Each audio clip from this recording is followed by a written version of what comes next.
Feliz sábado de nuevo, hermano.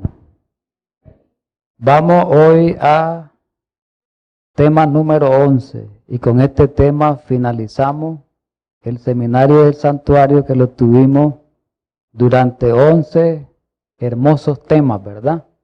En el tema de hoy culminamos y seguimos con los ataques a la verdad del santuario. En el primer tema que estudiábamos hoy del ataque a la verdad del santuario fue por el cuerno pequeño, ¿verdad? Fue por un sistema fuera de la iglesia, un sistema, el sistema católico romano, pero ahora vamos a estudiar el ataque al lugar santísimo, que ahora no es por un poder de afuera, es un ataque dentro del adventismo. Dentro de los mismos adventistas han atacado la doctrina del santuario. Eso es lo que vamos a ver a lo largo de este estudio. O sea, Satanás no utilizó solo a los de afuera, sino que utilizó a los de adentro para atacar el plan de salvación. Eso es lo que vamos a estudiar en este tema. Bienvenidos sean todos, como siempre, ahora los hermanos que nos miran a través de Olan 7 International en los distintos países. Estamos dando muchos saludos a toda aquella audiencia mexicana. Sabemos que en México hay mucha audiencia, ahora por los informes que hemos tenido, bastante audiencia en México. Allá en California también saludos a los hermanos de California y los de otras partes del mundo. Vamos a orar para iniciar este tema.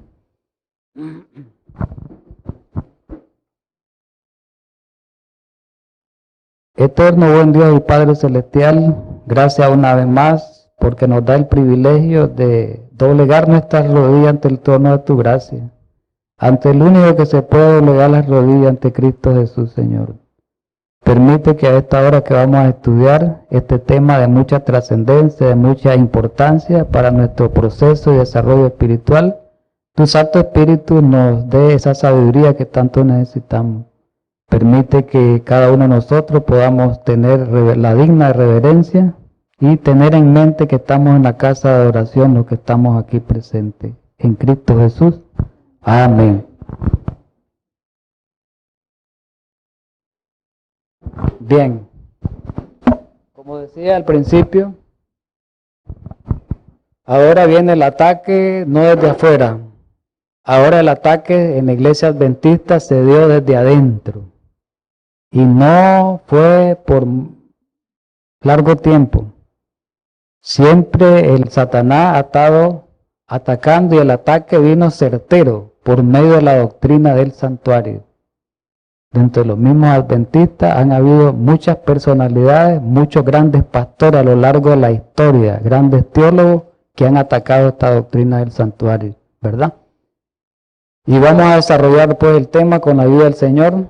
Vamos a iniciar con las profecías que hemos estado estudiando a lo largo del seminario, ¿verdad? Hacíamos mención a la profecía de Daniel 8:14, que tiene que ver con la purificación del santuario, ¿verdad? Decíamos ayer que esa purificación del santuario tiene que ver con juicio, con el juicio investigador, ¿verdad? Entonces, esta profecía de Daniel 8:14 es una profecía muy significativa para nosotros los adventistas. Es una profecía de primer orden en nuestra fe adventista. ¿Y por qué decimos que es una profecía de primer orden? Porque esta profecía marcó el origen de la iglesia adventista, marcó el origen del levantamiento de la última iglesia en esta tierra. Y sabemos a través del estudio que hemos tenido que esa profecía, ¿verdad?, de las 2300 tardes y mañana enrumbaban a una fecha.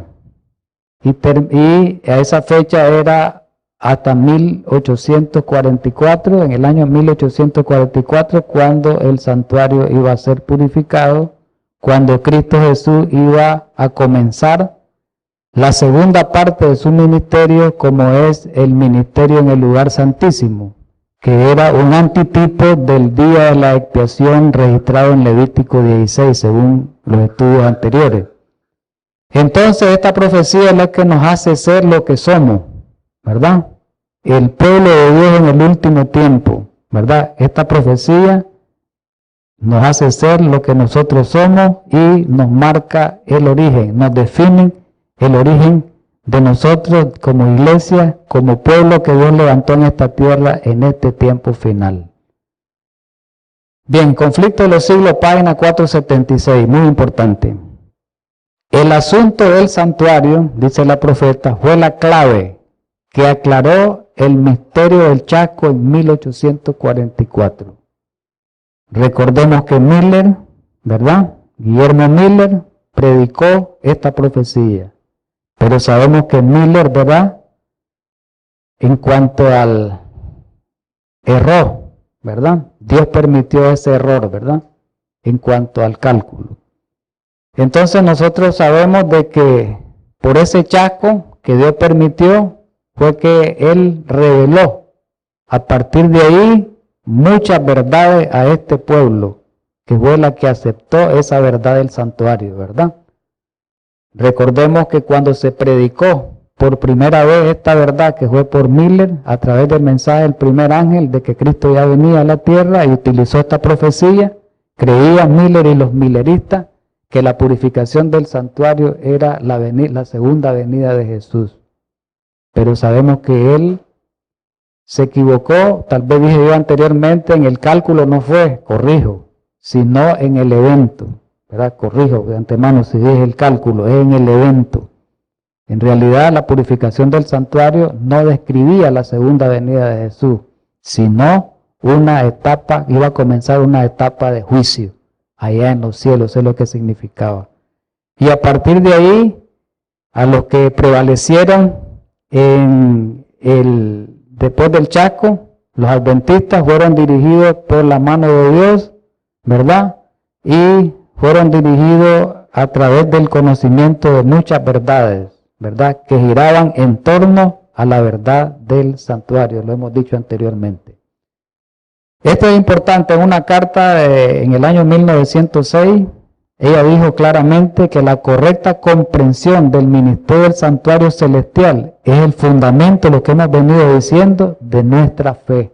Como adventistas debemos de conocer esta doctrina, porque tiene que ver con el plan de salvación, la doctrina del santuario. 1844 es una doctrina, es una fecha clave para nosotros los adventistas. Debería ser para el mundo también, ¿verdad? Bien, ¿qué pasa si entendemos mal el tema del santuario? Hay muchas complicaciones. Como lo tienen muchas iglesias, sabemos que la doctrina del santuario es única para los adventistas. Es una doctrina única, no hay ningún otro pueblo que tenga esta doctrina, que conozca esta doctrina. Dios se la dio solamente a los adventistas. No hay nadie más que la conozca. Ahora, ¿qué pasa si entendemos mal esa doctrina? ¿Qué resultado trae? Bueno, entendemos mal el plan de redención. Entendemos mal la justificación por la fe.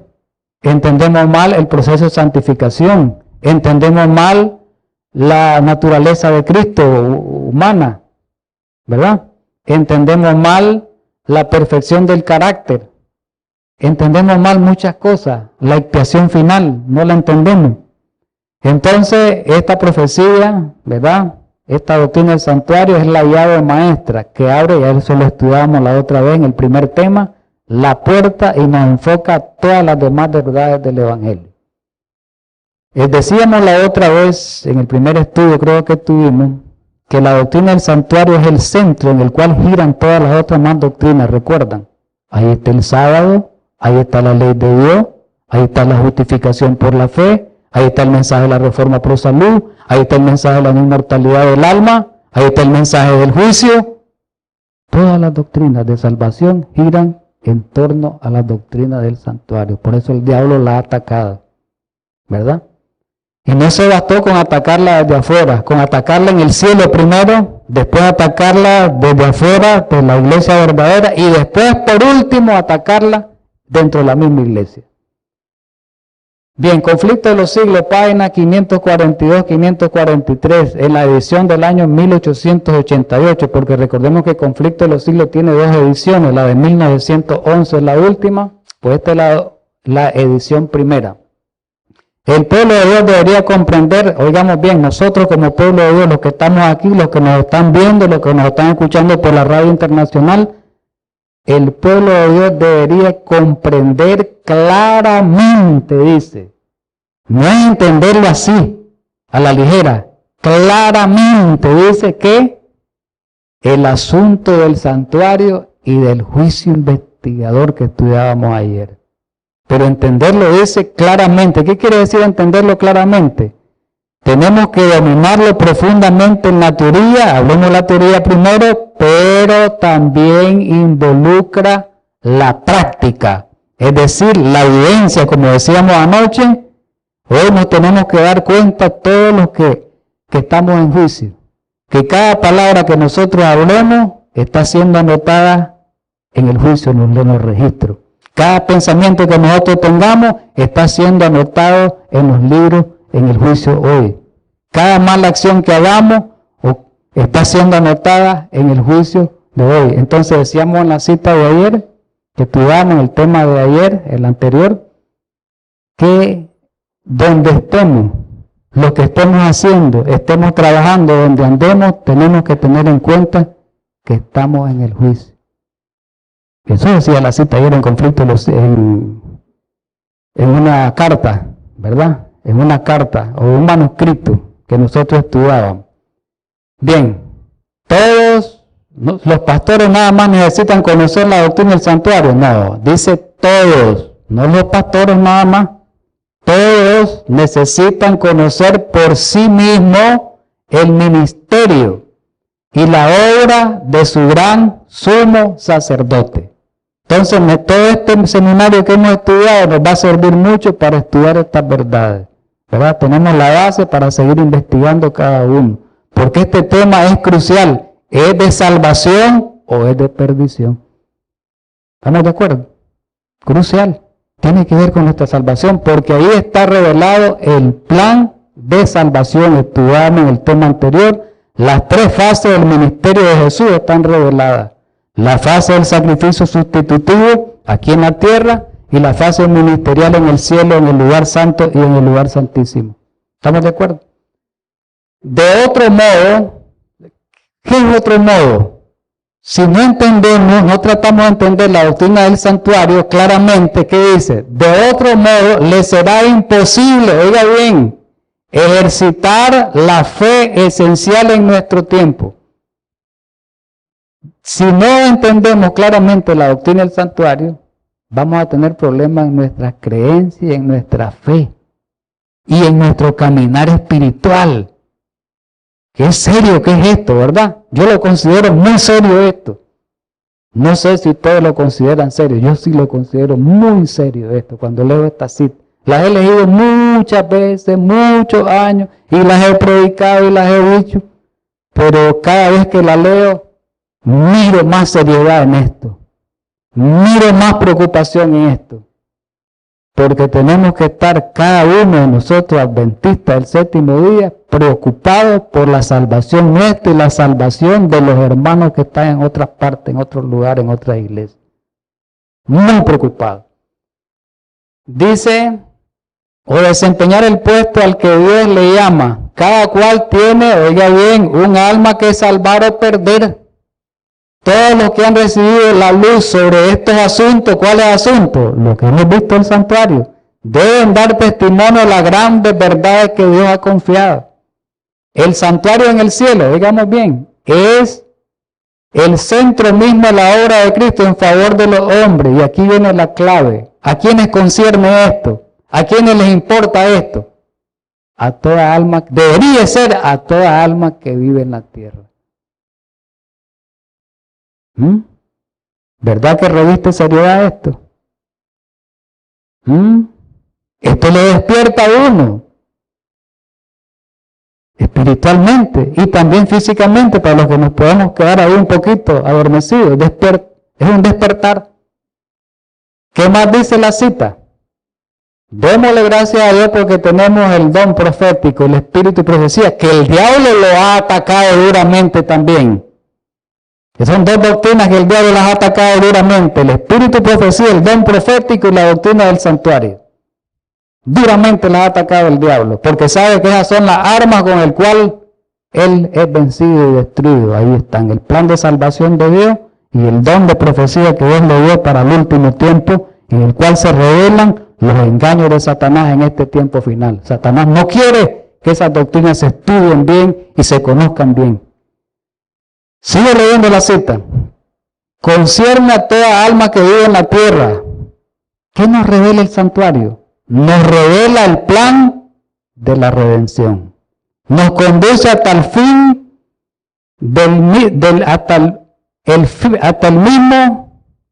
nos conduce hasta el fin mismo. Debe decir hasta el fin mismo.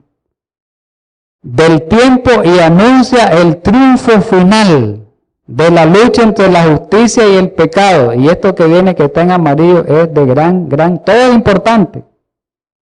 Es de la mayor importancia, oiga bien, es de la mayor importancia. ¿Qué?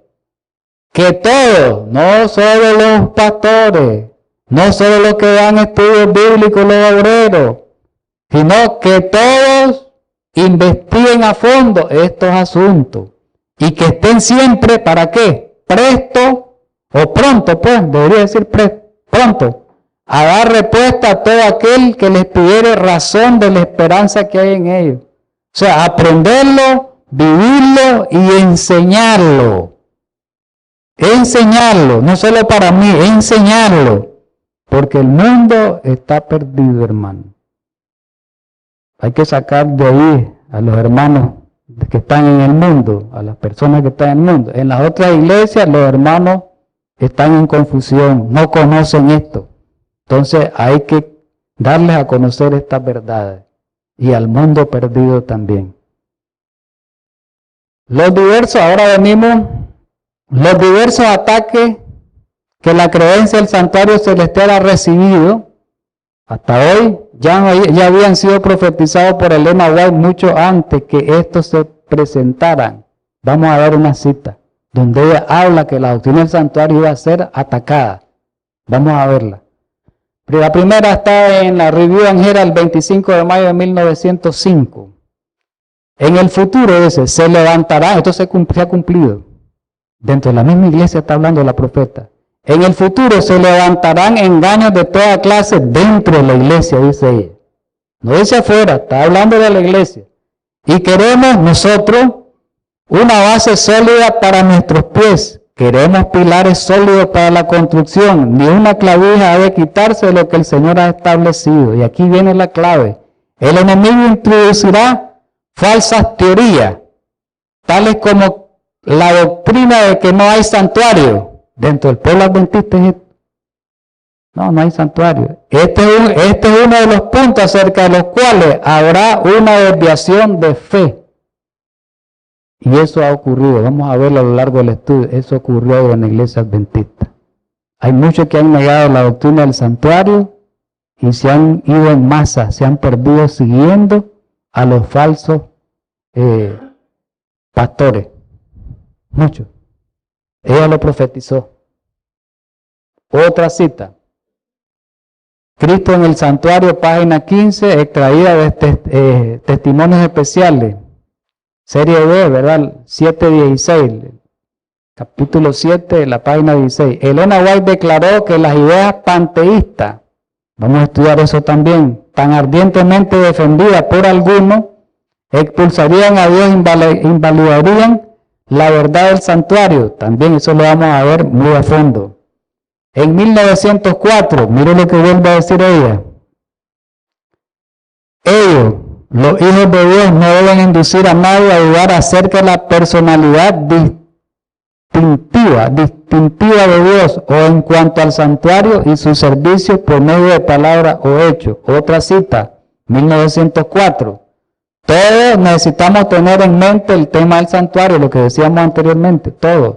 Dios prohíbe, oiga bien, que la charla que procede de labios humanos cercene la creencia de nuestros hermanos a la verdad de que hay un santuario en el cielo. Prohíbe Dios, como adventista del séptimo día, que nuestros labios digan que no existe un santuario en el cielo, como muchos adventistas lo han dicho.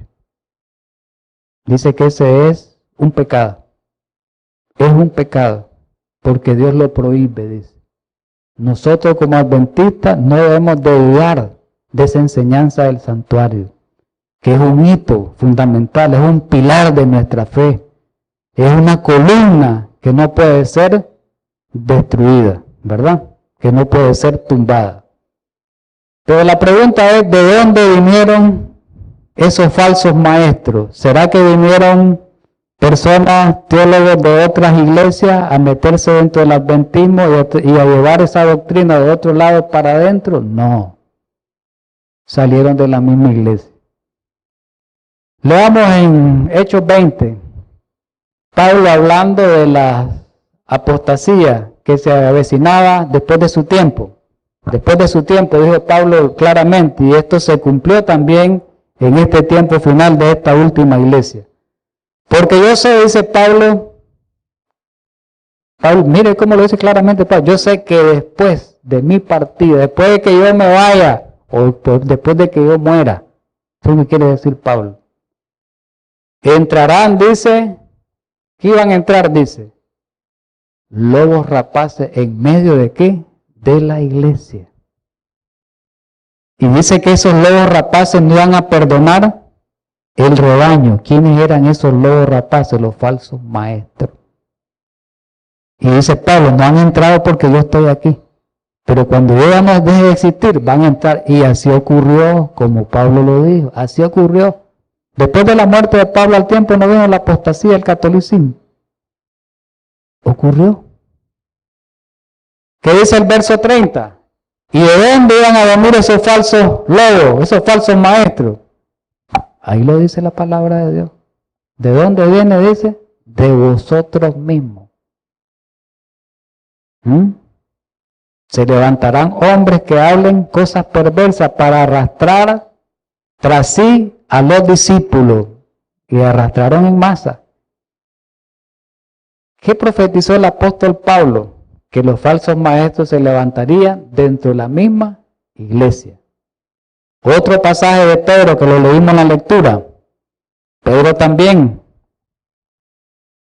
Pero hubo falsos profetas entre el pueblo. Cuando habla de falsos profetas, Pedro se está refiriendo a la antigüedad. Pero después se refiere a los tiempos de él y los tiempos que estaban por venir. Como habrá entre vosotros falsos maestros, que introducirán encubiertamente herejías destructoras, falsas doctrinas pues, y aún no darán al Señor que los rescató, atrayendo sobre sí mismo destrucción repentina. ¿Y qué va a pasar con esos falsos maestros? ¿Lo van a seguir mucha gente? Sí. Mucha gente lo seguía. Y a lo largo de las edades, así es. En el cielo Satanás se vino solo. ¿Lo siguió cuánto? La tercera parte de los ángeles, un montón. La tercera parte de un montón, millonadas de ángeles, ¿verdad? ¿Recuerdan ustedes la apostasía que hubo en el Jordán cuando iban a entrar un poquito antes de entrar allá a la tierra prometida? ¿Recuerdan la apostasía de Datán, Corán y Abiram? Acarreó muchos también, ¿verdad? Dice que 250 príncipes se le unieron. Siempre los falsos maestros acarrean gente para la perdición con la falsa enseñanza. Por eso es peligroso dejar introducir una falsa enseñanza a una iglesia, a una iglesia. Una doctrina que no está sostenida por la Biblia es peligrosa porque puede engañarlo a todos. Es peligroso. Entonces por eso Pablo dice que hay que tener mucho cuidado. Vamos ahora internamente con los adventistas. Crítico de la creencia adventista del santuario. Vamos a presentar una lista primero. Estos son los principales, son más. Pero estos son los principales atacantes que han habido. Aquí vamos a presentar los más acérrimos de la doctrina del santuario, que criticaron a la doctrina del santuario y después se salieron de la iglesia. Se salieron de la iglesia la mayoría. Y se llevaron gente. Y engañaron gente. El primero, ataque duro contra la doctrina del santuario del espíritu y profecía, fue un famoso pastor, fue famoso este pastor. Dudley Carnray, famoso. Era un hombre muy inteligente, un hombre dotado de grandes cualidades, era un evangelista grande, era un apologético, era un hombre que defendía la verdad en público ante la gente y dejaba a los otros pastores de otras iglesias, los dejaba como quien dice, avasallados, los sometía. Era un hombre, el diablo utiliza grandes hombres. Y a este lo engañó el diablo. Este pastor, tuvo mucho problema con la profeta, mucho problema con la doctrina del santuario. Dejó la iglesia varias veces, después se reconciliaba. No sé si fueron 2 o 3 veces, se reconciliaba hasta que totalmente la dejó. ¿Verdad? En 1887. Vamos a hablar de él un poquito después. Waggoner, Elliot Waggoner.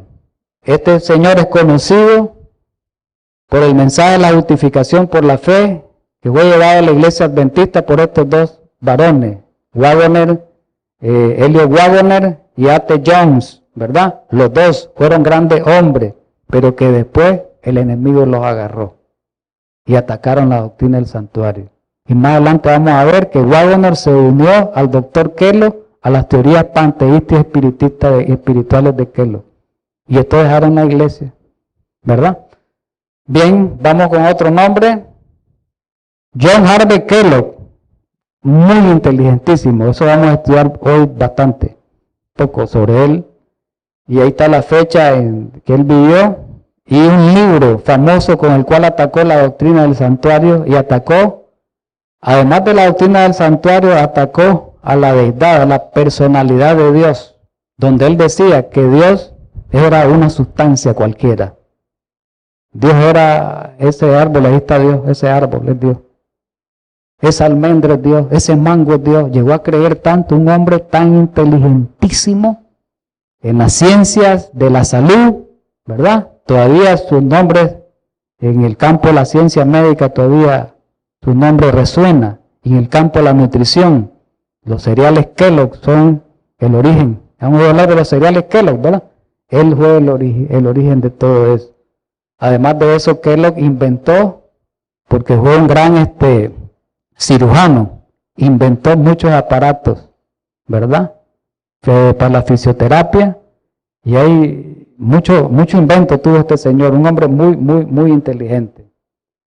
Este pastor, Albion Ballinger, en el año 1900, por ese tiempo, también introdujo herejía contra el santuario, Ballinger. Después vino un australiano, un poquito más para acá, Fletcher, australiano, abandonó la iglesia en 1930, atacó la doctrina del santuario también. Después vino Conradi, ¿verdad? En 1932 dejó la iglesia también por no creer en la doctrina del santuario. El juicio investigador la atacó también duramente. Después vino más cercano, Raymond Cottrell, murió en el 2006, hace poco. Pero este también la atacó, nunca salió de la iglesia. La atacó primero en grupos, pequeños grupos, pero él la ataca fuertemente cuando escribe libros y revistas, cuando a él lo jubilan. Cuando él lo jubila y no tiene nada que ver con la iglesia, entonces se dedicó a atacar la iglesia por medio de la doctrina del santuario.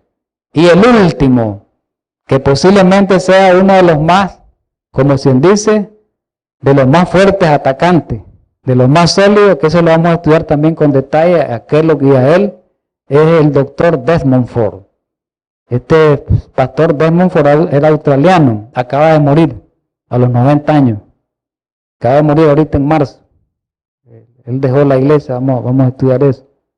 Él fue uno de los, se le puede decir, de los que atacaron la doctrina del santuario con más detalle y con más exhaustividad, más profundo. Este señor tenía 2 doctorados, era un hombre muy estudioso. 2 doctorados tenía en teología y no sé qué, era un hombre en estudio, como quien dice, desde el punto de vista del estudio, pues era un hombre eminente, ¿verdad? Vamos con Conrad un poquito. El primero, podemos decir, apóstata en cuanto a la doctrina del santuario. Vamos un poquito historial de él rápido. En 1859 él se unió a la iglesia adventista. Fue un evangelista y escritor reconocido. Fue parte de la junta de la Asociación General, un dirigente grande, de los grandotes, por 2 años. Estuvo en el ministerio durante 22 años, pero en 1887 dejó la iglesia adventista. Posterior a su apostasía, cuando él se va, inmediatamente los bautistas, como era un hombre prominente y a ellos mismos le había hecho daño, inmediatamente como quien dice, lo contrataron, venite para acá, lo ordenaron ministro y vos vas a trabajar con nosotros. Y así fue. Y desde ahí comenzó a atacar a los adventistas, desde los bautistas. Por eso los bautistas ahora tienen un libro famoso que lo vamos a ver, con el cual atacan la doctrina del sábado, que la escribió Cartwright. Ni siquiera ellos lo escribieron, fue un adventista que lo escribió. Vamos a seguir. En 1889 Cartwright publicó un libro, ya salido, ahora fuera del adventismo, estaba dentro de los bautistas, que se llamaba Renuncia al adventismo al séptimo día. Ese libro es de 416 páginas. Y dice que la mayor parte, el mayor contenido de ese libro es atacar la doctrina del sábado. Es el mayor contenido y tiene un capítulo sobre el santuario. Y vamos a ver qué es lo que creía en sí, en resumen, en síntesis, qué es lo que creía Cartwright que negaba la doctrina del santuario. Mire lo que él creía. Creía que Cristo entró en el lugar santísimo al momento de su ascensión y no en 1844. Cartwright decía, el juicio comenzó en el año 31, después que murió Jesús. Eso decía Cartwright, el juicio comenzó en el año 31 después que murió Jesús. Y eso lo defendía a él y lo debatía. Porque cuando Cristo entró al santuario, dice que fue directo al lugar santísimo. Directo. Y saca texto de él. Miremos el texto que usa él. Hebreos 8:1, él usaba ese texto. Dice, ahora bien, el punto principal de lo que venimos diciendo es que tenemos tal sumo sacerdote, el cual se sentó a la diestra del trono de la majestad de los cielos. Entonces él ocupaba este pasaje y dice, bueno, en cuanto Cristo resucita, se va a los cielos, dice, llega allá al cielo, se sienta a la diestra del trono de la majestad. Y como el trono está en el lugar santísimo, dice, entonces Cristo entró al lugar santísimo directamente. Ese es el argumento de él. Pero estudiando este versículo bien con detalle, con mucho cuidado, ¿verdad? Podemos ver la refutación. Ahora, si vemos este versículo, el texto no dice que Cristo se sentó a la diestra del Padre en el lugar santísimo, no dice eso. Solo dice a la diestra. No ubica el lugar. No dice el lugar santísimo el texto. ¿Qué otro punto es importante? El texto no presenta la ubicación geográfica del trono. ¿En qué hace énfasis el texto? En el estatus, en que Cristo se sienta en el trono del Padre. Nada más, eso es lo que hace énfasis el texto, ¿verdad? Y ¿cómo podría decir esto? Porque dice, Jesús muere, resucita, 40 días anduvo en la tierra, resucita, se va a los cielos, asciende a los cielos, inmediatamente al trono del Padre, y desde ahí comienza el juicio. A partir de ahí comienza el juicio, en base al libro, dice él. Eso decía él en su escrito. Pero recordemos algo importante. La misma Biblia dice que Cristo no entró primeramente en el lugar santísimo. No. Miremos lo que dice Apocalipsis. Dice la primera visión en Apocalipsis que Cristo fue visto en la visión que le presentó el ángel a Juan en medio de los 7 candeleros. ¿Verdad? Ahí fue visto. Ahora la pregunta es, en el santuario terrenal, ¿a dónde quedaba el candelabro? ¿En qué lugar? ¿Santo o santísimo? ¿A dónde miró Juan entonces en la visión a Jesús? ¿En el lugar santo o en el lugar santísimo? En el lugar santo. Entonces el argumento de Cartwright fue falso. Porque hay otro, ¿verdad? Hay otros textos que pueden ayudarnos a aclararlo más, pero este es uno de los textos principales. Y bueno, vamos con Desmond Ford. Vamos a dejar de último a John Harvey Kellogg, la teoría panteísta que causó mucho daño a la iglesia adventista. Vamos con el pastor Desmond Ford. Era un australiano, ¿verdad? Fue un profesor del Departamento de Religión de la Universidad de Wandal en Australia durante la primera mitad del siglo XX. Este señor era un erudito. Escribió artículos sobre Daniel, el juicio investigador y temas afines, todos apoyando la posición de la iglesia. Él apoyaba siempre. Publicó un libro de Daniel en 1978, donde apoyaba todas las ideas de la iglesia en cuanto a la profecía, en cuanto al santuario.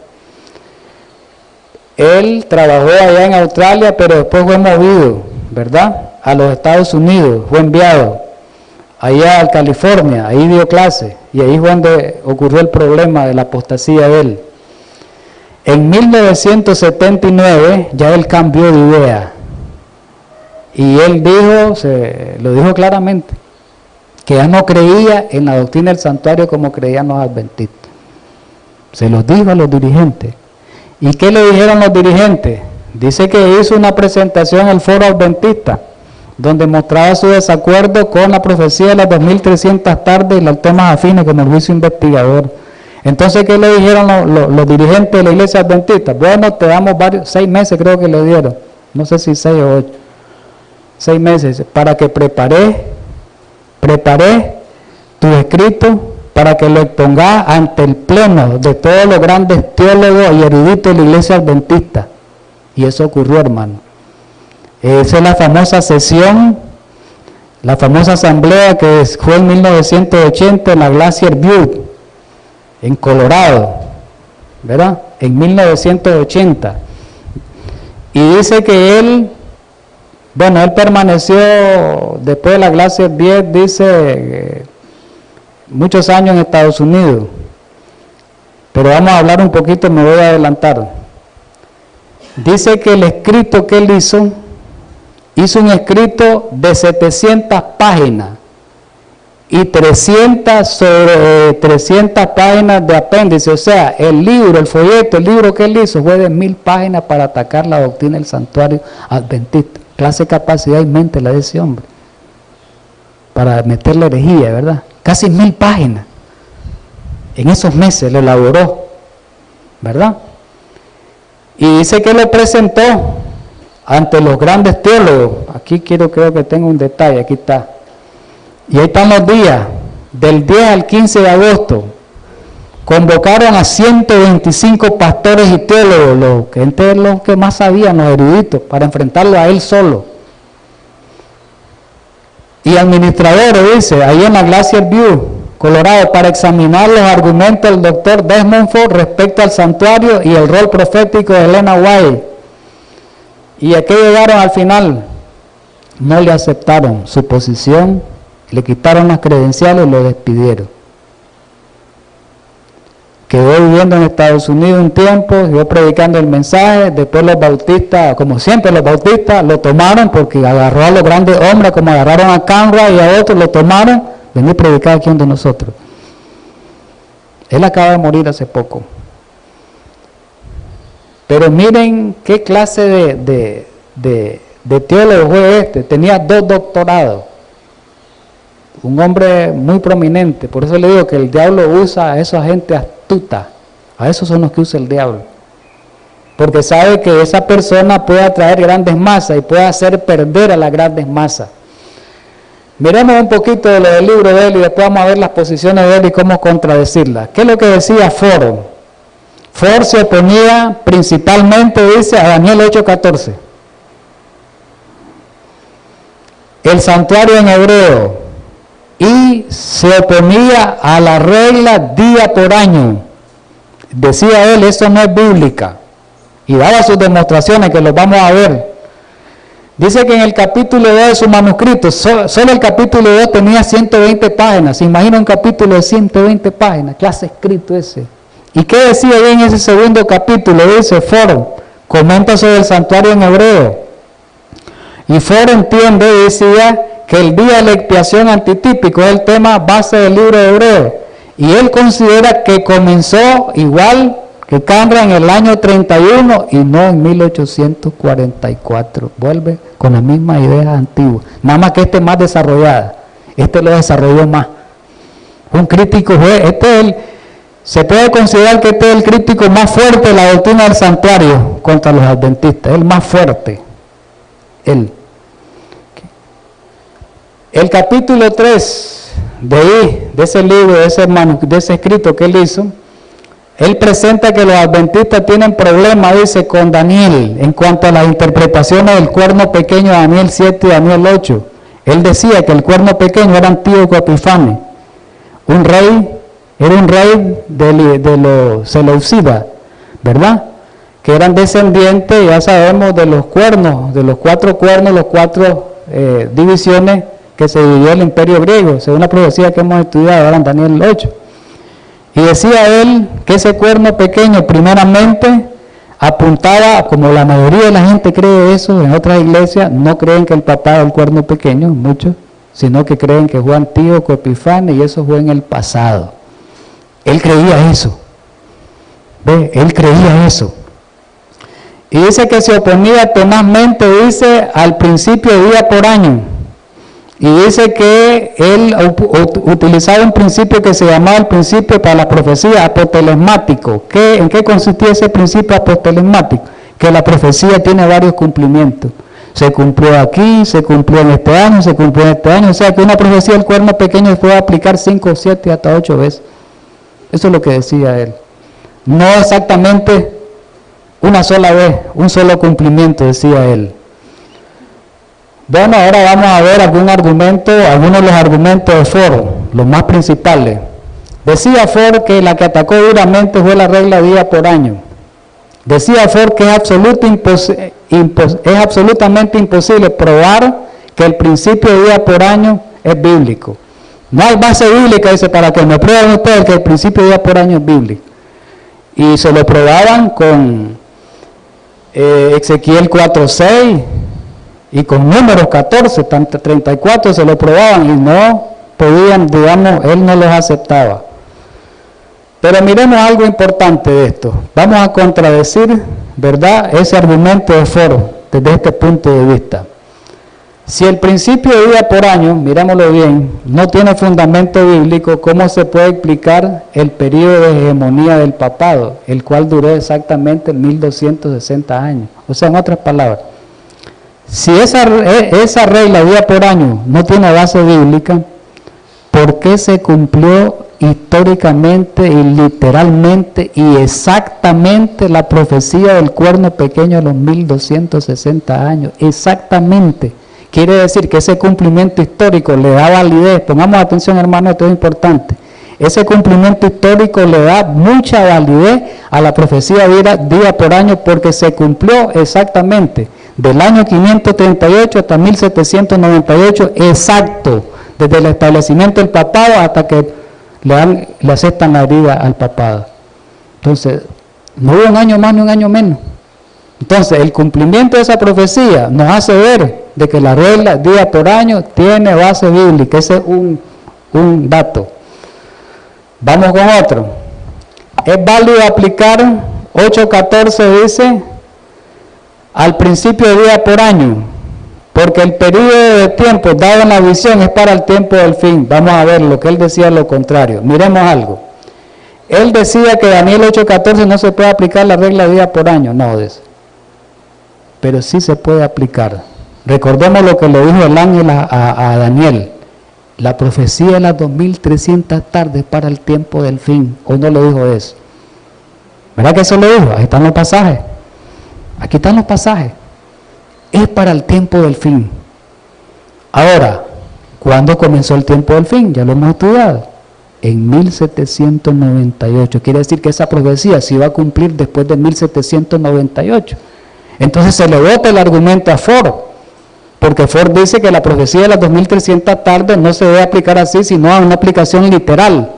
Ahora, si aplicamos literal la profecía de las 2300 tardes, no le aplicamos la regla día por año, ¿cuántos son 2300 días? Son 6 años, 4 meses y como 20 días, creo. En ese corto tiempo de 6 años, 4 meses y 20 días, no se iban a desarrollar todos esos eventos que involucraban la profecía de las 70 semanas y las 2300 tardes. ¿Verdad que no? En el año 457 se dio el decreto de Esdras. Si comenzamos a ir avanzando en la historia del 457 al 456, al 455, retroceso, 454, 453, 452, 451, como en el año 450, hasta ahí va a terminar la profecía de las 2300 tardes y mañana, según si no se aplica el principio de día por año. Entonces no tiene validez, porque no va a abarcar todos los eventos. Y la profecía decía que ahí hablaba del ungido, hablaba del bautismo de Cristo, hablaba de la muerte de Cristo, pero Cristo todavía ni siquiera había nacido. Ni siquiera Juan el Bautista había nacido. 450 años, hasta ahí llegaba la profecía. Quiere decir que Ford no tenía razón. La única forma que la profecía de las 2300 tardes se cumplan y todos los eventos se desarrollen con exactitud es aplicando las reglas día por año. ¿Me están entendiendo? Todo esto es teología de los adventistas, ¿verdad? Ahí lo vimos. Si comenzamos el 457, ahora para reconstruir, decía, el escrito decía que iba a reconstruirse Jerusalén. ¿Ustedes creen que Jerusalén se iba a reconstruir el templo solo en 6 años? Ni siquiera esto se hubiera logrado. Menos que iba a llegar hasta el príncipe Mesías, que fue en el año 27. Menos la muerte, menos el martirio de Esteban. Entonces no podían. Ford se equivocó, ¿verdad? No tiene su argumento de Ford, no tenía. Se lo refutaron. Pero vamos a seguir con un escrito ahora. Cottrell, ese Raymond Cottrell fue también otro persona que atacó la doctrina del santuario. ¿Y qué decía él en su escrito? Este fue antes de Ford. Decía Cottrell, otro detractor de la doctrina del santuario, decía, la idea de un día por año aplicada a la profecía bíblica aparece por primera vez en el intento del erudito judío caraíta, dice, del siglo IX. ¿Qué es lo que está diciendo aquí? Bueno, dice Cottrell, esa regla día por año, dice, no tiene fundamento bíblico, porque existe a partir de ese erudito que está ahí, que fue en el siglo IX. Entonces, quiere decir, si el siglo IX ya pasaron más de 900 años después de Jesús, quiere decir que en los días de Jesús ni antes esa profecía no existía, esa aplicación de la regla no existía, ¿verdad? Pero hay evidencias importantes de que el principio de día por año fue entendido por intérprete de la profecía unos 1000 años antes que ese erudito judío. ¿Y qué? ¿A dónde está el escrito? Aquí lo tenemos. Y se utilizó la arqueología para eso. Sobre la base de las investigaciones recientes realizadas en materiales judíos del siglo II antes de Cristo, siglo II antes de Cristo, ahí la comenzaron a aplicar, siglo II antes de Cristo. ¿Ve? Ni siquiera Cristo había venido. Dice este escrito, se ha vuelto evidente que el principio de día por año era conocido y aplicado por los intérpretes judíos durante el siglo II hasta el periodo posterior a los Qumran, que fue una comunidad judía después de los días de Jesús, los Qumran, ¿verdad? Existieron. Ya no es defendible sostener que el principio fue un fenómeno del siglo IX, dice. Ahí está el escrito. Entonces, ¿qué estaba diciendo este señor con este escrito? No, dice, hay registros históricos que dicen que esa profecía se aplicó 2 siglos antes de Jesús. Eso es lo que está diciendo, recuento histórico basado en datos arqueológicos. Pero hay algo más claro, con la Biblia se demuestra, demostrémoslo. Jesús mismo lo aplicó. ¿Saben ustedes que Jesús aplicó el principio de día por año? Sí, él lo aplicó. Miramos el versículo, el pasaje de Marcos 1:15. Cuando Jesús comenzaba su ministerio, ¿qué dijo? El tiempo se ha cumplido, el reino de Dios se ha acercado, arrepentido y creer en el Evangelio. Cuando Jesús dijo el tiempo se ha cumplido, ¿a qué se refería? El deseado de toda la gente lo dice eso también. El tiempo de Daniel.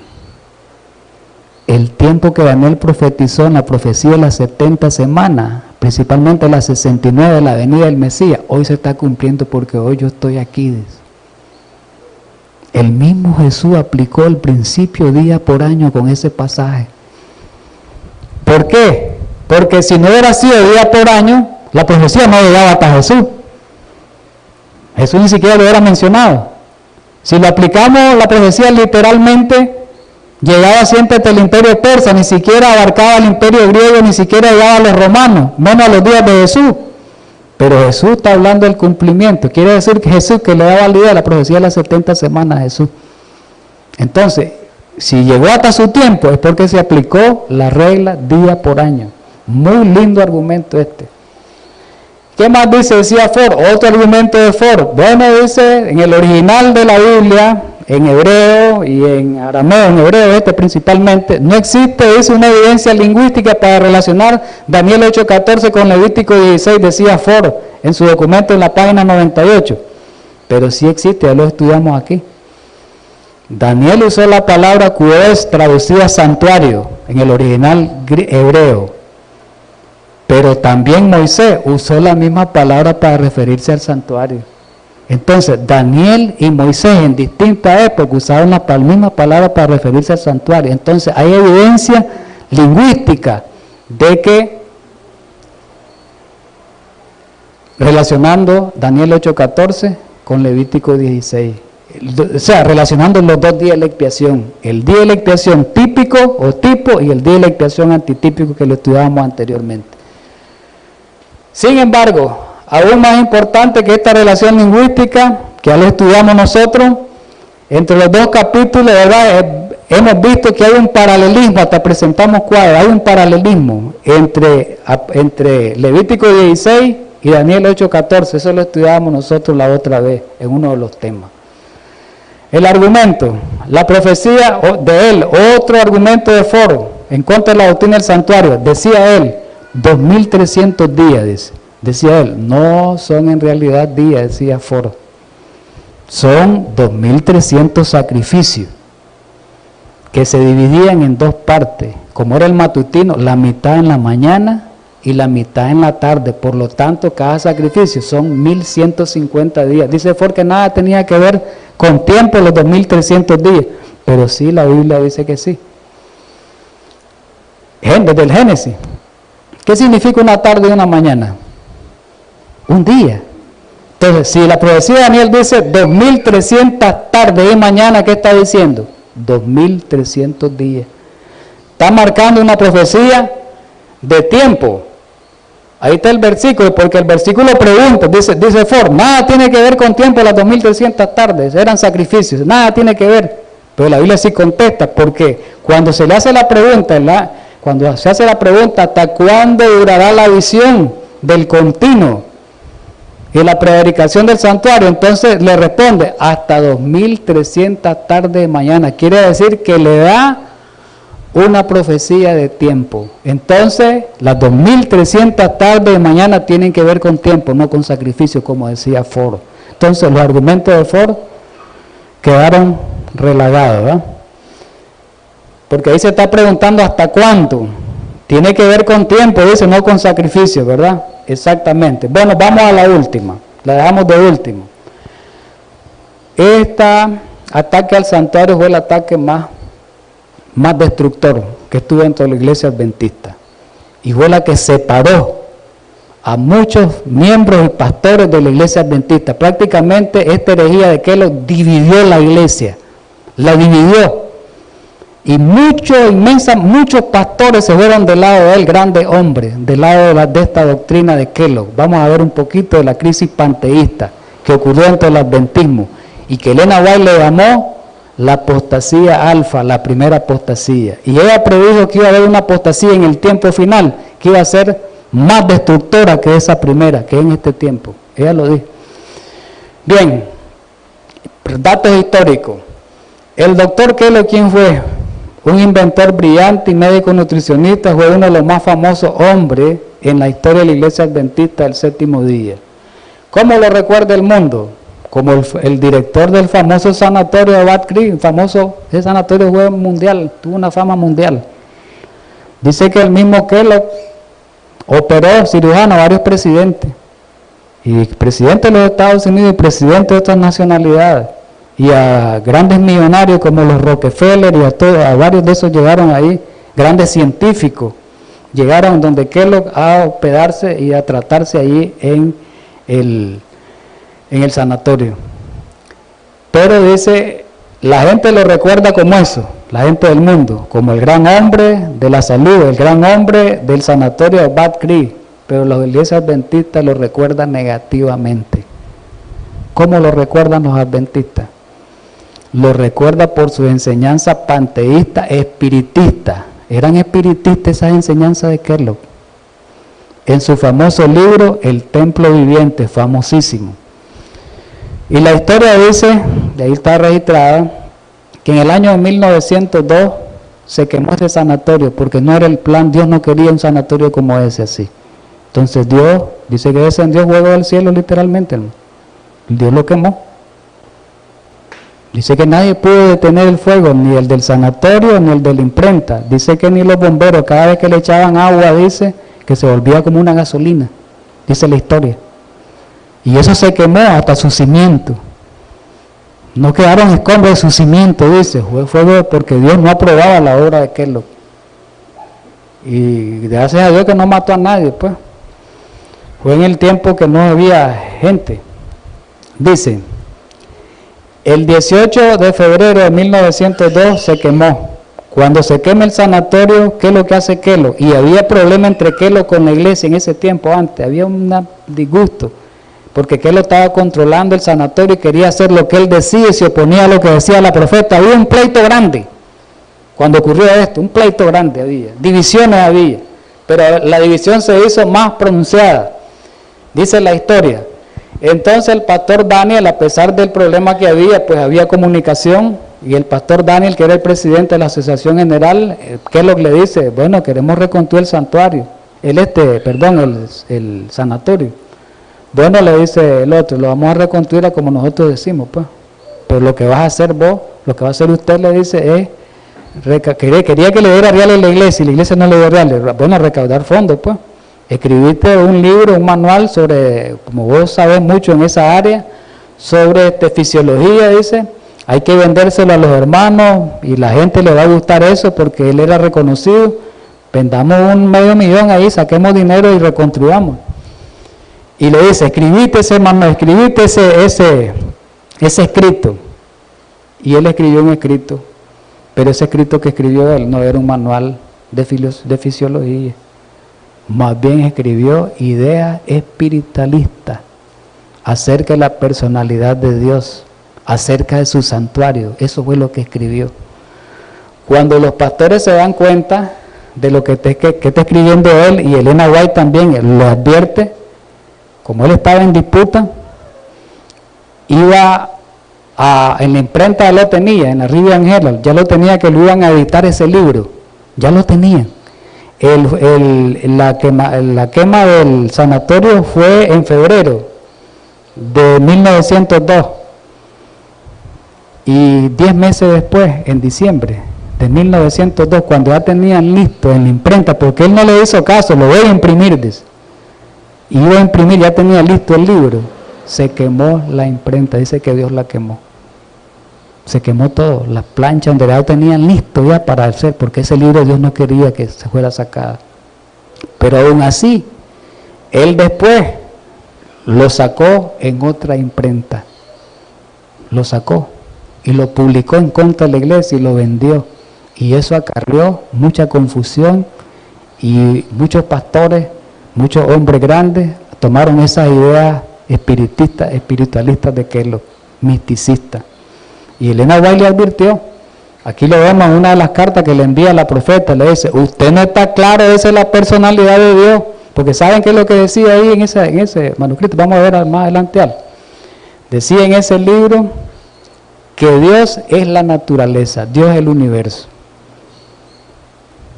que la fuerza activa dentro de ese palo es Dios, ese palo mismo es Dios mismo, ese mango mismo es Dios mismo, el hombre mismo es su Dios mismo.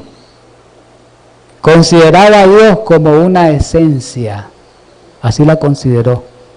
Y si a Dios lo consideraba como una esencia, ¿qué es lo que estaba haciendo? Destruyendo la personalidad de Dios, porque la Biblia dice que Dios es una persona, ¿no? Dios es un ser personal, ¿es así o no es así? La Biblia lo dice, él decía no, Dios es todo el universo, Dios es todo, porque como decía que Dios está en todo, toda materia es Dios. Eso decía Kellogg. Fue, mire, eso fue, mire, si solo este poquito que estamos hablando, nos espanta. ¿Qué tal que hubiéramos estado involucrados en ese suceso? Y ahí está la historia del libro, The Living Temple, el templo viviente, se llamaba el templo viviente de Kellogg. Y miremos qué es el panteísmo. La doctrina de Kellogg, ¿qué significa panteísmo? Ya sabemos que pan es todo. Ustedes han oído hablar de pandemia. Hay una pandemia, una enfermedad, quiere decir que es amplia, grande, completa. Entonces, panteísmo, miremos qué significa. Panteísmo es una concepción del mundo y una doctrina filosófica según la cual el universo, la naturaleza y la deidad, que los monoteístas llaman Dios, son equivalentes. Dios es la naturaleza. Dios es Dios. Dios no tiene un santuario. Si Dios era una esencia, quiere decir que no hay santuario en el cielo. ¿Atacó o no la doctrina del santuario? La atacó. Porque no hay santuario en el cielo. Dios es todo el universo. Eso dijo Kellogg. Era una doctrina, mire, poderosa, mala del diablo, satánica, ¿verdad? Y ahí está la palabra original. Pan, todo, significa todo, Dios. Dios en todo. Dios en todo. Dios es todo. Dios es todo. Todo es Dios. Dios es todo y todo es Dios. Elena White combatió esa idea. Dios le advirtió que atacara a esa doctrina, a esa apostasía, la primera. Y ella escribe en Mensajes Selectos, ahí está, mire, la página 235 y 236, 1904. El libro se escribió en 1903. He sido instruida por el mensajero celestial de que parte del razonamiento del libro, el templo viviente, es malsano, y que ese razonamiento descarría la mente de aquellos que no están plenamente establecidos sobre los principios fundamentales de la verdad presente. Introduce aquello que no es nada sino una especulación, dice, en cuanto a la personalidad de Dios y dónde está su presencia. Y dice ella, muchos vienen a mí pidiéndome que les explique. Los hermanos les preguntaban, ¿ese libro es bueno, es malo? Y ella dice, que les explique los puntos de vista presentados en ese libro. Y yo le contesto, son inexplicables. Las opiniones expresadas no dan un verdadero conocimiento de Dios, dice ella. En Ministerio de Curación hay un capítulo que de eso habla.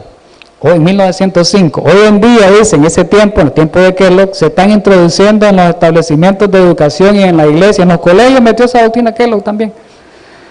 En el sanatorio, en todas partes, en las iglesias. Y en la iglesia dice por doquiera doctrina espiritualista, que es la de Kellogg, que minan la fe en Dios y su palabra. La teoría, que es la de Kellogg, de que Dios es una esencia, la de Kellogg, que compenetra toda la naturaleza, es aceptada por muchos del pueblo de Dios, de los que profesan creer las Escrituras. Pero por muy ataviada, por muy bien presentada que vaya esta teoría, es un engaño muy peligroso. Da una falsa idea de Dios y agravia su grandeza y majestad. Lo seguro es que no tiende tan solo a extraviar, sino a corromper a los hombres. Su aceptación aparta de Dios, oiga bien, y para la naturaleza humana caída, esto equivale a ruina. Otra cita, esta cita es muy importante. La teoría espiritual del mismo año, espiritualista del mismo doctor Kellogg, dice, donde él decía que Dios era una esencia, dice que compenetra toda la naturaleza, entonces dice, mora en todos los hombres. Dice, según la teoría de Kellogg, Dios mora en todos los hombres, dice la cita. Y para llegar a la santidad, el hombre no tiene más que desarrollar el poder que está en él mismo. O sea, para llegar a la santidad no necesitamos de Cristo, no necesitamos de Dios. no necesitamos Espíritu Santo, porque el hombre mismo puede hacerse santo a sí mismo. Eso es lo que estaba diciendo Kellogg. Porque él mismo es su Dios, él mismo es su Dios. Esta teoría llevada hasta su conclusión lógica, dice, desbaratan la economía cristiana, desbaratan la religión. Desechan la necesidad de expiación, ya no necesitamos a Cristo. Yo mismo soy un salvador, decía Kellogg. Ya no necesitamos a Cristo. No necesitamos expiación. Doctrina del santuario, no existe. Santuario en el cielo, no existe, según la doctrina de Kellogg. Estas teorías acerca de Dios dejan sin efecto la palabra divina. Y quienes la aceptan corren el grave peligro de ser inducidos finalmente a considerar la Biblia como una ficción. El doctor Kellogg por muchos años había estado enamorado antes de escribir el libro, dice la historia de ideas panteístas, las cuales convertían a Dios en una fuerza que obraba dentro de la naturaleza y no fuera de ella. Por eso pudo escribir esto que está aquí escrito en la página 29 de su libro. ¿Qué decía él, ese extractito? Decía él, esto es escrito de él en el libro, en el árbol existe un poder que lo crea y mantiene. Dice, un hacedor de árboles es el árbol mismo. El árbol no nace, no se desarrolla, nace, crece por el poder de Dios. Es por el poder del mismo que hay. Quiere decir que el árbol es el mismo Dios. ¿Estamos entendidos? Igual nosotros los hombres. Un hacedor de flores es la flor misma. No necesita de Dios que creó, sino la misma flor. Y Elena White, el mensaje selecto tomo 1, ahí habla ella que es la apostasía alfa, dijo. Era una herejía mortífera, dice. Mortífera. Así dijo ella, una herejía mortífera. Pero que después iba a venir la omega, la última, en el tiempo final. Ahorita está en la omega. Y esa iba a ser de naturaleza asombrosísima. Y ella se espantó cuando miró la omega, porque era más destructora que el alfa en el adventismo. En el adventismo se iban a introducir otras nuevas teorías que iban a minar el adventismo en este tiempo final. Es interesante eso, hermano. Vamos terminando. Conforme a los últimos días de la historia de la humanidad vaya avanzando, Satanás desplegará, dice, en el mundo y en la iglesia todo tipo de engaños. Eso lo estamos viendo hoy. Es más, en la iglesia adventista hoy han incursionado muchas doctrinas extrañas y han separado y se han hecho grupos. Muchas. En este tiempo estaba profetizado. Hay muchas doctrinas extrañas, ¿verdad? La única forma de permanecer firme ante esta sofisma es estudiar sistemáticamente la palabra de Dios con oración. El estudio profundo de la Escritura es la norma para medir cualquier viento de doctrina. Lo fue en los tiempos de la iglesia primitiva y lo será en este tiempo final. ¿Qué dice Pablo? El escrito con los bereanos, la experiencia de los bereanos, cuando Pablo le llegó a predicar. Dice que nosotros tenemos que tomar esa experiencia de los bereanos. Tenemos que ser como los bereanos en cuanto al escudriñamiento de las Escrituras. Ya sabemos que los bereanos, todo lo que Pablo les predicó, lo compararon con la Escritura y dice, lo que dijo Pablo está de acuerdo al escrito está, y ellos lo aceptaron. Todo lo que no esté de acuerdo al escrito está, tenemos que desecharlo. Miremos el texto. Estos eran más nobles que los de Tesalónica, pues recibieron la palabra con toda solicitud, escudriñando diariamente las Escrituras para ver si estas cosas eran así. Entonces, ¿qué hicieron los bereanos?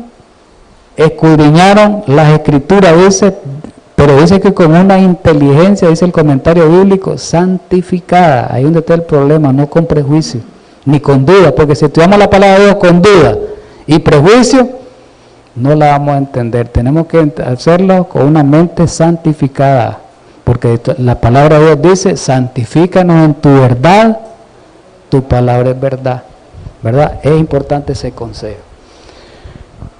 Estas cititas nos van a ayudar un poquito para que reflexionemos a nosotros lo que vimos en este tiempo. Este consejo para nosotros. Solo los que hayan fortalecido su espíritu hoy con las verdades de la Biblia podrán resistir en el último gran conflicto. Nada más como los bereanos. Si no somos así, si hoy estudiamos la Biblia a media, Porque alguien dice, a mí no me va a engañar nadie porque yo sé que el sábado la doctrina. Aún así, sabiendo la teología del sábado, te pueden engañar, hermano.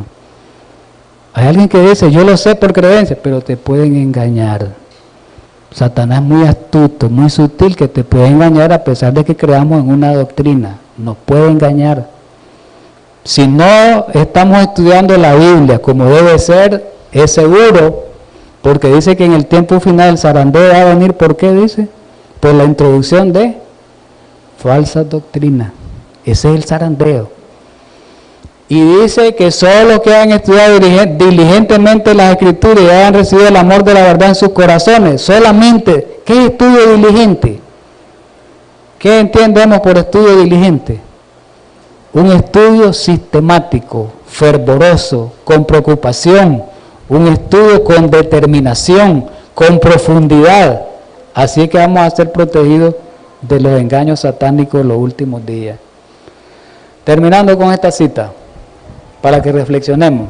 Conflicto de los siglos 653 en el original y en la electrónica 581 para los que siguen con electrónica. Pero Dios tendrá en la tierra, dice, en este tiempo, o en el tiempo final, cuando venga la crisis, un pueblo que sostendrá la Biblia y la Biblia sola, como piedra de toque todas las doctrinas. A ver, ¿todas las doctrinas tienen que ser sostenidas con la Biblia? Sí, todas. Toditas las doctrinas tienen que ser sostenidas con la Biblia. Si la doctrina no soporta el peso bíblico, esa doctrina es falsa. Y base de todas las reformas, ni las opiniones de los sabios, dijo la profeta, aunque sea muy sabio, ¿verdad? Aunque sepa mucha teología como Desmond Ford, aunque sea un hombre muy sabio como Kellogg, por muy sabio que sea, dice, ni las deducciones de la ciencia, ni los credos de decisiones de concilio tan numerosos y discordantes, como lo son las iglesias que representan, ni la voz de la mayoría, nada de esto, ni en conjunto, dice la profeta, ni en parte, debe ser considerado como una evidencia en favor o en contra de cualquier punto de fe religiosa. Antes de aceptar cualquier doctrina, digamos bien este consejo o precepto, debemos cerciorarnos de que si lo autoriza un categórico, así dice Jehová. Termina la profeta.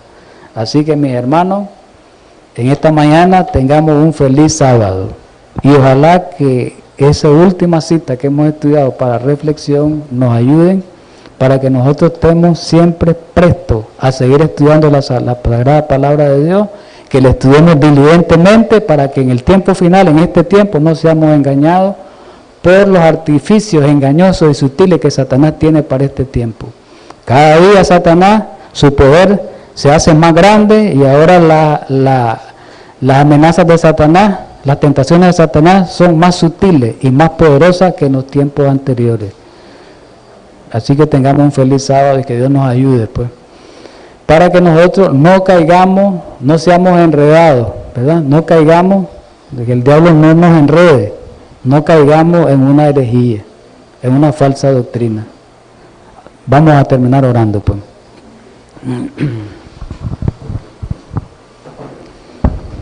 Eterno Padre Santo que mora en los cielos, gracias por tu palabra en esta mañana, por haberla escudriñado, por haberla estudiado, porque ese es el mandato divino que tú nos dejas, principalmente para esta generación donde hay muchos engaños, Señor, donde hay engaños muy sutiles.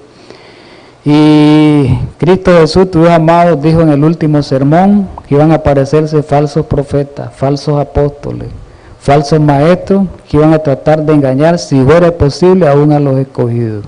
Ayúdanos, Señor, como pueblo que escogido, como pueblo remanente, que no seamos engañados, pero ya sabemos que tenemos que seguir el consejo, que tenemos que estudiar diligentemente la palabra de Dios y que seamos santificados por esa palabra. En Cristo Jesús.